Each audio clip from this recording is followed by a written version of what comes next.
good afternoon, guys. It's Riggie. Welcome back to the channel. Oh my God. So by now, you've probably already heard that Qatar is going to be taking over one of our US bases in Idaho.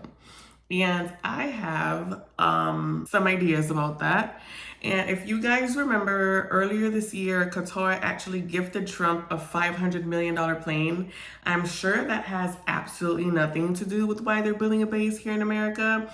And I'm sure there is no conflict of interest there whatsoever. I'm being sarcastic, by the way.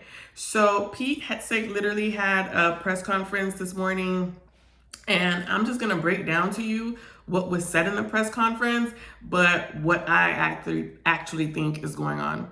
So reading here, it says that the US and Qatar have agreed to build a Qatari Emiri Air Force facility at Mountain Hope Air Force Base in Idaho. So the facility is supposed to host Qatar's F-15 fighter jets and pilots for training in conjunction with the US forces. So what's supposed to be happening is at this air base, the US is actually supposed to be training Qatari pilots and their Air Force, like helping them build an Air Force, training their pilots and getting them established while on US soil. So it says the agreement is not framed as Qatari having their own independent base, but as a facility within the US, under US control with oversight from the American military. Okay. And this is supposed to be funded by the Qatari government. And I'm calling bullshit on that, because just like Mexico was supposed to pay for the wall and China was supposed to pay for the tariffs, and none of that happened. The American taxpayers ended up footing the bill. I am 100% confident that some way, somehow, 2 or 3 years from now, the American taxpayers are going to end up funding the bill for this. Like it's pattern recognition at this point. Why would this happen? Why is this something that Trump would be willing to do, aside from the fact that he got a $500 million jet from Qatar? So it says that it's going to strengthen military cooperation and alliance with Qatar. Okay. Qatar plays a significant role in regional diplomacy, especially in the Middle East. And deepening military ties can solidify an alliance, giving the U.S. more influence in strategic partnerships within the region. Now, this, I feel like, is the main reason why the U.S. really wants to build a strategic alliance with Qatar. And the reason is Israel. If I'm being honest, just the way things are looking, and I don't have a political science degree, I actually have a finance degree, but just common sense and what I see going on is that Israel is not just going to stop with Palestine. They will not be satisfied with just stealing the Palestinian land, with just colonizing the Palestinian land. They eventually are going to go after all of the other Arab nations.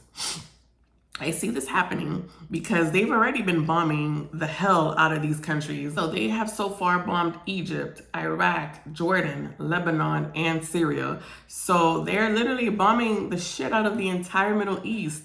So they just need to get at least one friend in there so that whenever they start to bomb the other countries and the other countries start retaliating, as we saw Syria retaliated, then they have someone in there to back them up. Now, this is very smart and on the part of the Americans, because the Americans probably don't want to get involved directly by sending troops on the ground to defend Israel. But of course, they're going to fight a proxy war. So instead of putting Americans on the soil to fight Israel's war, they're going to train the Qataris to do it instead.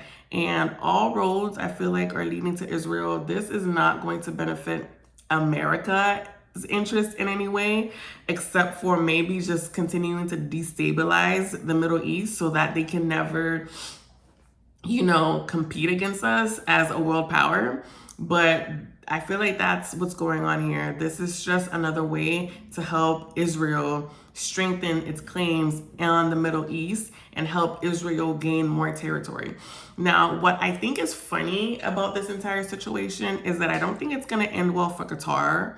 It might be good for 5 to 10 years, but look at what happened to Afghanistan. Afghanistan and the US actually used to be friends way back in the day. Osama bin Laden was actually trained by the CIA before, they were done with him and they got rid of him.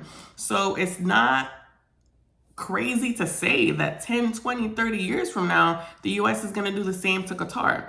I really wish that some of these countries were smarter than what they are, and they weren't used as puppets and pawns in the affairs of America and Israel. Because what's really happening in my eyes, just based on being, a history nerd, and I literally research and read things like this for fun in my free time because I'm a nerd.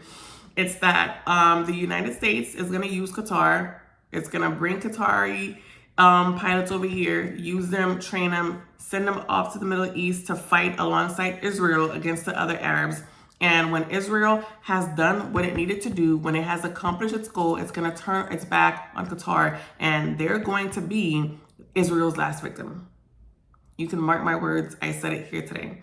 This entire situation is crazy. So let me know what you guys think. Do you think I'm right? Do you think I'm wrong? Do you think I'm reaching? You think it's a conspiracy theory? Now, I don't have any sort of proof for this other than the fact that I have studied a lot of US history and the Middle East just on my free time, and I can already see that this is what is going to happen. So let me know what you guys think down in the comments, and let me know if you think the fact that Qatar gave Trump a $500 million plane earlier this year had anything to do with how they magically are now going to have a US-based Air Force.